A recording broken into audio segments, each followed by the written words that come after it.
ಎಲ್ರಿಗೂ ನಮಸ್ಕಾರ. ಎಲ್ಲರಿಗೂ ಉಷಾ ಅಂತರಂಗ ಯೂಟ್ಯೂಬ್ ಚಾನಲ್ಗೆ ಸ್ವಾಗತ. ಯಾರೆಲ್ಲ ಫಸ್ಟ್ ಟೈಮ್ ನನ್ನ ಚಾನಲ್ನ ನೋಡ್ತಾ ಇದ್ದೀರಾ, ನನ್ನ ಹೆಸರು ಉಷಾ ಅಂತ. ಉಷಾ ಅಂತರಂಗ ಯೂಟ್ಯೂಬ್ ಚಾನಲ್ನ ಸಬ್ಸ್ಕ್ರೈಬ್ ಮಾಡಿ, ಹಾಗೆ ಬೆಲ್ ಐಕನಲ್ಲೂ ಕೂಡ ಆಲ್ ಅಂತ ಸೆಲೆಕ್ಟ್ ಮಾಡಿ. ಆವಾಗ ನಾನು ಯಾವುದೇ ಹೊಸ ವೀಡಿಯೋ ಅಪ್ಲೋಡ್ ಮಾಡಿದಾಗ ನಿಮಗೆ ನೋಟಿಫಿಕೇಶನ್ ಬಂದಿರುತ್ತೆ. ನಿಮ್ಮ ಫ್ರೀ ಟೈಮಲ್ಲಿ ನನ್ನ ವೀಡಿಯೋಸ್ನೆಲ್ಲ ನೋಡ್ಬೋದು. ನೀವು ನನ್ನ ಚಾನಲಲ್ಲಿ ರಾಜ್ಯ ಸರ್ಕಾರ, ಕೇಂದ್ರ ಸರ್ಕಾರದಿಂದ ಬರುವಂತಹ ಅಪ್ಡೇಟ್ಸ್ ಆಗಿರ್ಬೋದು, ಅಥವಾ ಹೊಸ ಯೋಜನೆಗಳ ಬಗ್ಗೆ ಮಾಹಿತಿ ಆಗಿರ್ಬೋದು, ಪ್ರತಿಯೊಂದನ್ನು ಕೂಡ ನೋಡ್ಬೋದು. ಯಾರೆಲ್ಲ ನನ್ನ ರೆಗ್ಯುಲರ್ ಆಗಿ ವೀಡಿಯೋಸ್ನ ನೋಡ್ತಾ ಇದ್ದೀರಾ, ಎಲ್ಲರೂ ಕೂಡ ಥ್ಯಾಂಕ್ ಯು ಸೋ ಮಚ್. ನಿಮ್ಮ ಸಪೋರ್ಟ್ ಹೀಗೆ ಇರಲಿ. ಇನ್ನು ಹೆಚ್ಚು ಸಪೋರ್ಟ್ ಮಾಡಿ, ಜಾಸ್ತಿ ಜನಕ್ಕೆ ಶೇರ್ ಮಾಡಿ, ವೀಡಿಯೋಸ್ ಇಷ್ಟ ಆದರೆ ಲೈಕ್ ಮಾಡಿ. ಸಬ್ಸ್ಕ್ರೈಬ್ ಮಾಡ್ಕೊಳ್ದಲ್ಲೇ ನೋಡ್ತಾ ಇದ್ದರೆ ಈ ಕೂಡಲೇ ಹೋಗಿ ಚಾನಲ್ನ ಸಬ್ಸ್ಕ್ರೈಬ್ ಮಾಡ್ಕೊಳ್ಳಿ ಅಂತ ಹೇಳ್ತಾ ಬನ್ನಿ ಇವತ್ತಿನ ವೀಡಿಯೋನ ಶುರು ಮಾಡೋಣ.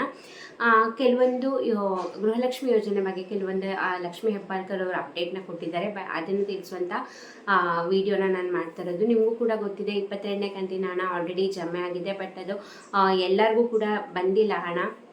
ಒಂದು 70% ಮಹಿಳೆಯರಿಗೆ ಬಂದಿದೆ ಅಷ್ಟೇ. ಇನ್ನು 30% ಮಹಿಳೆಯರಿಗೆ 22ನೇ ಕಂತಿನ ಹಣ ಬಂದಿಲ್ಲ. ಬಟ್ ಲಕ್ಷ್ಮೀ ಹೆಬ್ಬಾಳ್ಕರ್ ಅವರು ಹೇಳಿರೋ ಪ್ರಕಾರ ದೀಪಾವಳಿ ಹಬ್ಬಕ್ಕೆ 23ನೇ ಕಂತಿನ ಹಣ ಕೂಡ ಜಮೆ ಮಾಡ್ತೀವಿ, ದೀಪಾವಳಿ ಸ್ಪೆಷಲ್ ಅಂತ ಹೇಳಿದ್ದಾರೆ. ಬಟ್ ಇವತ್ತಾಗಲೇ ಮಂಗಳವಾರ, ನಾಳೆ ಆದರೆ ದೀಪಾವಳಿ ಹಬ್ಬ 3 ದಿನ ಏನಿದೆ ಸೆಲೆಬ್ರೇಷನ್, 3 ದಿನನೂ ಮುಗ್ದು ಹೋಗುತ್ತೆ. ಬಟ್ ಇದುವರೆಗೂ ಕೂಡ ಯಾರ ಖಾತೆಗೂ ಕೂಡ ಹಣ ಬಂದಿಲ್ಲ. ಹೇಳೋಕ್ಕಾಗಲ್ಲ, ಇವತ್ತು ಮಧ್ಯಾಹ್ನ ಅಥವಾ ಇವತ್ತು ಸಂಜೆಯಿಂದನೂ ಕೂಡ ಜಮೆ ಮಾಡೋಕ್ಕೆ ಶುರು ಆಗ್ಬೋದು. ಅಕಸ್ಮಾತ್ ನೀವೇನಾರ ವಿಡಿಯೋ ನೋಡ್ತಾ ಇದ್ದು ನಿಮ್ಗೇನಾರ ಹಣ ಬಂದಿದೆ ಇವತ್ತು ಅಂತಂದರೆ ಕಮೆಂಟ್ ಸೆಕ್ಷನಲ್ಲಿ ತಿಳಿಸಿ. 23ನೇ ಕಂತಿನ ಹಣ ನೀವು ಹೇಳ್ಬೋದು, ನಾವು 23ರಿಂದ ಹೇಳ್ತಾ ಇದ್ದೀರಾ, ನಮ್ಗೆ 22ನೇ ಕಂತಿನ ಹಣನೇ ಬಂದಿಲ್ಲ ಅಂತ. ಬಟ್ ನೀವೇನು ಬೇಜಾರು ಮಾಡ್ಕೋಬೇಡಿ, ಖಂಡಿತ ನಿಮಗೆ 22ನೇ ಕಂತಿನ ಹಣ ಬಂದಿಲ್ಲ ಅಂದರೆ 23ನೇ ಕಂತಿನ ಹಣ ಜಮೆ ಆಗಕ್ಕೆ ಶುರುವಾಯಿತು ಅಂತಂದರೆ ನಿಮಗೆ 23 ಹಾಗೆ 22ನೇ ಕಂತಿನ ಹಣ ಒಟ್ಟಿಗೆ ಸೇರಿ 4,000 ರೂಪಾಯಿ ಹಣ ಜಮೆ ಆಗುತ್ತೆ.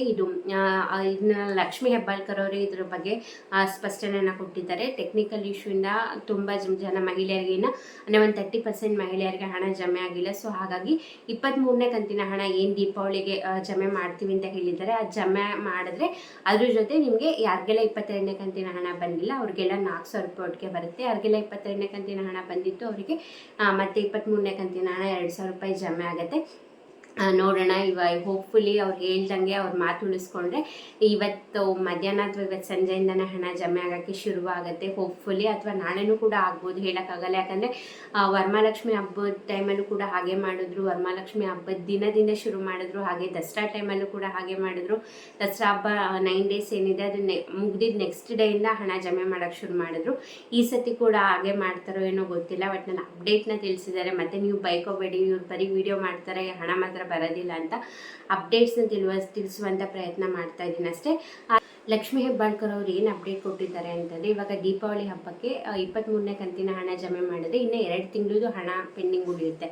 ಆಗಸ್ಟ್ ಮತ್ತು ಸೆಪ್ಟೆಂಬರ್ ತಿಂಗಳದು ಪೆಂಡಿಂಗ್ ಉಳಿಯುತ್ತೆ. ಅದನ್ನು ಕೂಡ ಈ ಅಕ್ಟೋಬರ್ ಎಂಡಿಂಗ್ ಒಳಗೆ ಜಮೆ ಮಾಡ್ತೀವಿ ಅಂತ ಹೇಳಿದ್ದಾರೆ. ಖಂಡಿತವಾಗ್ಲೂ ಮಾಡೋಕ್ಕಾಗಲ್ಲ, ಯಾಕಂದರೆ ಇವತ್ತು ಆಲ್ರೆಡಿ 21st. ಸೊ ಇನ್ನೂ ಕೂಡ ಇವರು 22, 23ನೇ ಕಂತಿನ ಹಣನೇ ಇನ್ನೂ ಶುರು ಮಾಡಿಲ್ಲ ಜಮೆ ಮಾಡಲಿಕ್ಕೆ. ಹಾಗೆ 22ನೇ ಕಂತಿನ ಹಣ ಕೂಡ ತುಂಬ ಜನಕ್ಕೆ ಪೆಂಡಿಂಗ್ ಇದೆ. ಸೊ ಹಾಗಾಗಿ ಆಗಸ್ಟ್ ಸೆಪ್ಟೆಂಬರ್ ಈ ತಿಂಗಳು ಎಂಡರಷ್ಟೊತ್ತಿಗೆ ಜಮೆ ಮಾಡ್ತೀವಿ ಅಂತ ಹೇಳಿದರೆ, ಆಗೋದಿಲ್ಲ ಅಂದ್ಕೊಂಡಿದ್ದೀನಿ. ಮೇ ಬಿ ನೆಕ್ಸ್ಟ್ ಮಂತ್ ಜಮೆ ಮಾಡ್ತಾರೆ ಅಥವಾ ಇನ್ನೂ ಪೋಸ್ಟ್ಪೋನ್ ಆಗುತ್ತೋ ಗೊತ್ತಿಲ್ಲ. ಸೊ ಆಗಸ್ಟು ಸೆಪ್ಟೆಂಬರ್ ತಿಂಗಳದು 2 ಪೆಂಡಿಂಗ್ ಉಳಿದಿರುತ್ತೆ. ಸೊ ಇವಾಗ ಅಕ್ಟೋಬರ್ದು ನವಂಬರಲ್ಲಿ ಹಾಕೋದಲ್ವ, ಸೊ ಈ ತಿಂಗಳದು ಕೌಂಟಿಗೆ ಬರಲ್ಲ. ಇವಾಗ 23ನೇ ಕಂತಿನ ಹಣ ಇವ್ರು ಜಮೆ ಮಾಡಿದ್ರೆ ಇನ್ನು 2 ತಿಂಗಳದು ಉಳಿಯುತ್ತೆ, 24 ಹಾಗೆ 25ನೇ ಕಂತಿನ ಹಣ. ಅದು ಕೂಡ ಅವ್ರು ಹೇಳ್ದಂಗೆ ಈ ತಿಂಗಳು ಎಂಡ್ ಅಂತ ಹೇಳ್ತಾರೆ. ಬಟ್ 99% ಹಣ ಹಾಕೋಕ್ಕಾಗಲ್ಲ, ಯಾಕಂದರೆ ಇವಾಗ ಇನ್ನೂ 23 ಜಮೆ ಶುರುವಾಗಿಲ್ಲ. ಆಗುತ್ತೋ ಇಲ್ಲೋ ಅಂತ ಕೂಡ ಗೊತ್ತಿಲ್ಲ. ಅವ್ರು ಹೇಳಿರೋದನ್ನು ನಾನು ನಿಮಗೆ ಹೇಳ್ತಾ ಇದ್ದೀನಿ ಅಷ್ಟೇ. ಬಟ್ ಅವ್ರ ಅಪ್ಡೇಟ್ ಪ್ರಕಾರ ಈ ತಿಂಗಳು ಎಂಡೊಳಗೆ ಎಲ್ಲ ಕ್ಲಿಯರ್ ಮಾಡ್ತೀವಿ. ಅವಾಗ ಈ ತಿಂಗಳದೊಂದು ಉಳಿಯುತ್ತೆ. ಈಗ ಅಕ್ಟೋಬರ್ದೇನಿದೆ ಅದು ನವಂಬರಲ್ಲಿ ಜಮೆ ಆಗಬೇಕಲ್ಲ, ಸೊ ಎಲ್ಲ ಕ್ಲಿಯರ್ ಆಗುತ್ತೆ ಅಂತ ಹೇಳಿದ್ದಾರೆ. ಹೋಪ್ಫುಲಿ ಅವ್ರು ಹೇಳ್ದಂಗೆ ದೀಪಾವಳಿಗೆ ಇವತ್ತು ಅಥವಾ ನಾಳೆ ಜಮೆ ಮಾಡಿದ್ರೆ ಮಹಿಳೆಯರಿಗೆ ಖುಷಿ ಆಗುತ್ತೆ.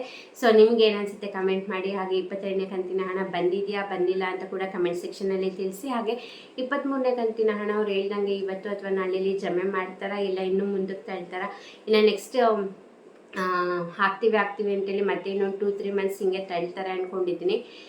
ನೋಡೋಣ ಏನಾಗುತ್ತೆ ಏನು ಅಂತ. ಇದೇ ಥರ ಅಪ್ಡೇಟ್ಗೋಸ್ಕರ ಸಬ್ಸ್ಕ್ರೈಬ್ ಮಾಡ್ಕೊಳ್ಳಿ, ವಿಡಿಯೋ ಇಷ್ಟ ಲೈಕ್ ಮಾಡಿ, ಶೇರ್ ಮಾಡಿ. ಇಷ್ಟೊತ್ತು ವಿಡಿಯೋ ನೋಡಿದ್ದಕ್ಕೆ ಥ್ಯಾಂಕ್ ಯು ಸೋ ಮಚ್. ನಮಸ್ತೆ.